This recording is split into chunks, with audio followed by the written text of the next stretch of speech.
तैयार रहिए, स्टार्ट। महोदय, हमारे जीवन में संगीत का व्यापक स्थान है। स्टॉप। भारतवासियों को अपने प्राचीन युग से अथवा अपने पूर्वजों से शास्त्रीय संगीत के रूप में एक बहुमूल्य निधि मिली है। हमारे पूर्वजों की दृष्टि में संगीत का ध्येय आध्यात्मिक साधना था और उन्होंने संगीत का इसी आदर्श के अनुकूल विकास किया। स्टॉप।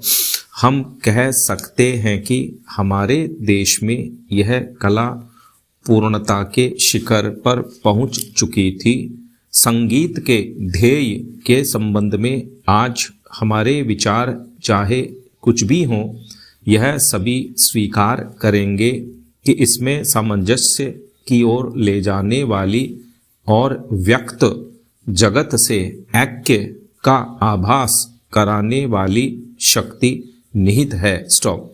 संगीत के वातावरण में ही नहीं बल्कि श्रोताओं और गायकों के मन में भी सामंजस्य की उत्पत्ति होती है। संगीत के उच्च ध्येय और व्यापक प्रभाव के कारण ही प्राचीन काल में भारतवासियों ने संगीत को जनसाधारण के सामाजिक तथा सांस्कृतिक जीवन में ऊंचा स्थान दिया था। शायद ही कोई ऐसा भारतीय त्योहार या उत्सव हो जिसमें संगीत का आयोजन न होता हो। संगीत जन्म से मृत्यु पर्यंत हमारे साथ रहता है। हमारे सभी रीति रिवाजों में इसका कुछ न कुछ स्थान है। शताब्दियों से हम संगीत के प्रशंसक तथा उपासक रहे हैं और हमने इसकी गणना सदा मानव की उच्चतम साधनाओं में की है। काल के प्रभाव से हम लोगों की रुचि में काफी परिवर्तन हुआ, परंतु शास्त्रीय संगीत उसी प्रकार बना रहा और उसमें कोई विशेष और मौलिक परिवर्तन नहीं हुआ।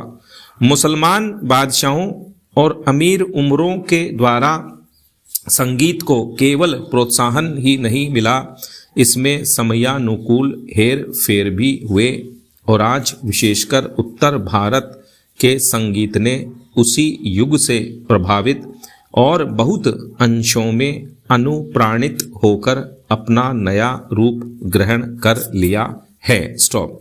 पर जो भी हेर फेर हुए वे हैं ऊपरी पोशाक मात्र ही। स्टॉप।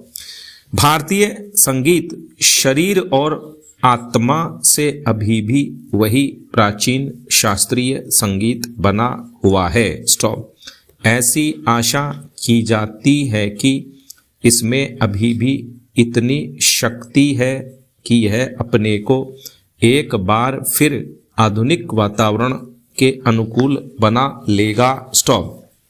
प्राचीन संगीत कला भारतीय रजवाड़ों के दरबारों में उनके आश्रय से पनपती रही। स्टॉप।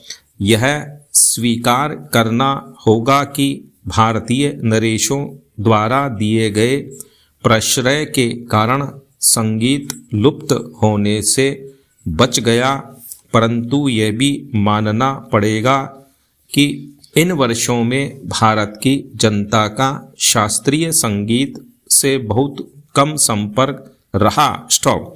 अतः जनता और हमारे परंपरागत सर्वश्रेष्ठ संगीत के बीच एक खाई पैदा हो गई। स्टॉप।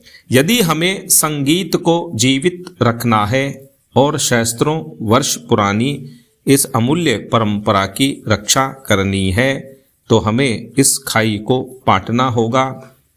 यदि यह आवश्यक हो तो शास्त्रीय संगीत में ऐसे संशोधन करने में कोई बुराई नहीं जिनके फलस्वरूप यह लोकप्रिय बन सके। इसके साथ ही जनसाधारण को भी शिक्षित करने की आवश्यकता है जिससे उनकी रुचि अधिक परिष्कृत हो सके और वे शास्त्रीय संगीत का आनंद उठा सकें।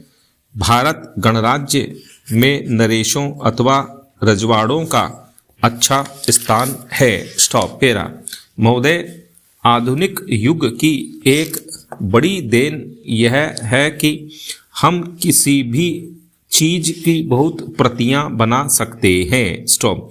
प्राचीन काल में यदि कोई पुस्तक लिखता था तो ग्रंथ की हस्तलिखित प्रति एक ही होती थी। उसकी यदि प्रतियां बनानी हुई तो दूसरे आदमी को पूरा ग्रंथ लिखना पड़ता था, जो बहुत ही व्यय साध्य और श्रम साध्य काम होता था। आज किसी ग्रंथ या वस्तु की प्रतियां केवल मुद्रणालय में ही नहीं बल्कि अन्य प्रकार से भी बन सकती हैं। स्टॉप।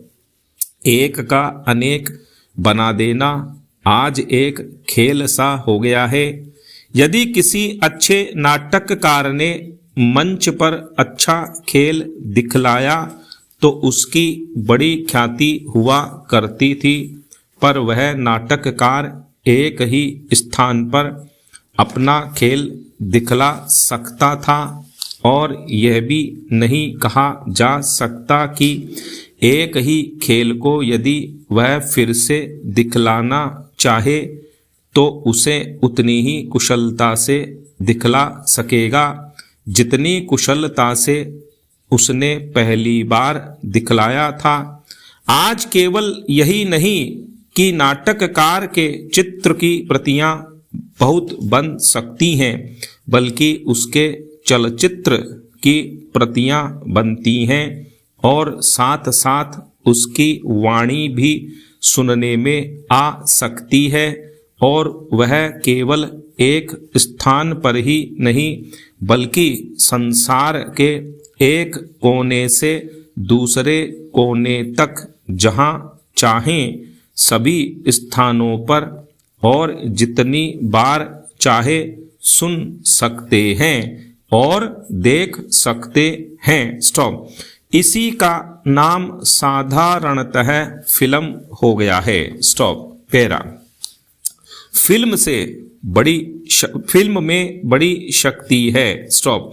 यदि अच्छे पात्र और अच्छे कथानक और अच्छा आदर्श दिखलाया जाए तो उसका प्रभाव बहुत ही अच्छा पड़ता है, जैसे किसी भी अच्छे नाटक का। स्टॉप। पर वहां भी यदि कथानक दूषित हो, पात्र चरित्रवान न हो और गतिविधि उनकी ऐसी हो जो समाज अथवा व्यक्ति को ऊपर उठाने के बदले नीचे ले जाने वाली हो, तो उसका प्रभाव उतना ही बुरा पड़ता है। स्टॉप।